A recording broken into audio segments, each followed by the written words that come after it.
न्यायमूर्ती शुक्रे यांनी घाईघाईनं तयार केलेला अहवाल हा कोर्टामध्ये टिकणार नाही, या अहवालाला आमचा आक्षेप आहे असं ओबीसीचे नेते प्रकाश शेंडगे यांनी म्हटलंय। आज सकाळीच राज्य मागासवर्ग आयोगानं मराठा समाजाच्या मागासलेपणासंदर्भातला त्यांचा अहवाल राज्य सरकारकडे सादर केलेला आहे। मुख्यमंत्र्यांनी हा अहवाल स्वीकारलाय आणि याच अहवालासंदर्भात आता विविध क्षेत्रातनं प्रतिक्रिया उमटू लागल्यात। मराठा समाजाची या अहवालाच्या माध्यमातून पुन्हा एकदा फसवणूकच होईल असं प्रकाश शेंडगेंचं मत आहे। अहवाल तयार करताना अनेकांनी खोटी माहिती दिली आहे, मात्र आधार कार्डद्वारे ही खोटी माहिती बाहेर येईल, त्यामुळे अहवाल आरक्षण मिळवून देणारा ठरणार नाही असं प्रकाश शेंडगेंचं मत आहे। मराठा समाज आमच्या आरक्षणात आला म्हणजे ओबीसींच्या आरक्षणात आला तर संघर्ष पाहायला मिळेल असा इशाराही त्यांच्याकडनं दिला जातोय। प्रकाश शेंडगे यांच्याशी संवाद साधले आमचे प्रतिनिधी निलेश बुधावले यांनी। प्रकाश शेंडगे यांना काय वाटतं आपण त्यांच्याशी जाणून घेणार आहोत। आज ज्या पद्धतीनं मुख्यमंत्र्यांकडून घोषणा करण्यात आलेली आहे की आपण आरक्षणासंदर्भात पॉझिटिव्ह निर्णय घेत आहोत, आता अधिवेशन देखील पार पडणार आहे, काय वाटतंय तुम्हाला नेमकं या अहवालाबाबत आणि मुख्यमंत्र्यांना घेतलेल्या निर्णयाबाबत? राज्य मागासवर्ग आयोग न राहता हा मराठा आयोग झाला आणि त्याच्याकडून हा सर्वेक्षण करून घेतलेला आहे। 1,58,00,000 कुटुंबाचा सर्वेक्षण फक्त 8 ते 10 दिवसात त्यांनी पूर्ण केलेलं आहे।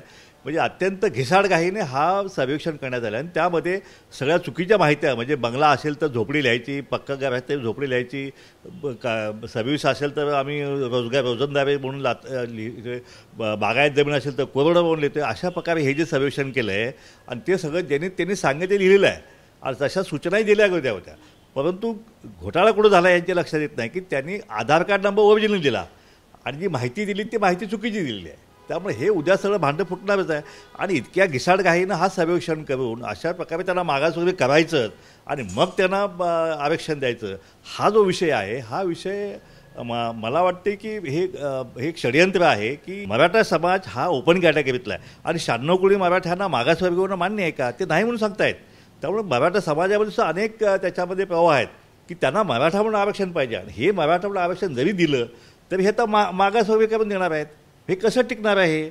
आणि हे मागासवर्गीय आयोग हे केल्यानंतर 50% जे कॅप आहे इंदिरा साहेब याच्यामुळं मग मागासवर्गीय डिक्लेअर करायचं, 50%च्या वरचं आरक्षण द्यायचे, मागच्या वेळी ते झालं 12-13%, ते टिकणार नाही आहे आणि समजा मागासवर्गीय जर यांचं टिकलं काय तर मग हे कुठं जाणार? मग ह्यांना सुप्रीम कोर्टच्या आदेशानुसार यांना ओबीसीत यावं लागेल। म्हणजे पुन्हा मग सरकार जे म्हणते की ओबीसीत आम्ही धक्का लागू देणार नाही, हे धक्का कसं लागू देणार नाही हे सरकारवर स्पष्टीकरण होणं आवश्यक आहे की एकीकडे जरांगेचा हे जे प्रचंड दडपण जे आहे ते मराठा समाज दडपण, इकडं आमचं ओबीसीचं हे जे आहे आम्ही धक्का लागू देणार नाही हे आमचं, कारण आमची वोट बँकची ड्युटी ती 60% आहे ना, मराठा फक्त 12-15% आहे। त्यामुळं कुठल्याही सरकारला म्हणजे शिंदे सरकारला सुद्धा ओबीसीला दुखावणं जे आहे ते परवडणार नाही आहे। त्यामुळं आम्ही पाहतो आता हे कसं हे सगळ्या दिव्यातून हे सरकार पार पडते ते आता पाहावं लागेल। एकदा आमची स्पष्ट भूमिका आहे की मागासवर्गीय कोट्यातून जे आहे मराठा समाजाला आरक्षण देता कामा नये, त्यांना ओपन कॅटेगरीत द्यावं, वरचं द्यावं, आमचा पाठिंबा आहे। कॅमेरामन मनोज जयस्वालसह निलेश बुधावली, एबीपी माझा, मुंबई। एबीपी माझा, उघडा डोळे बघा नीट।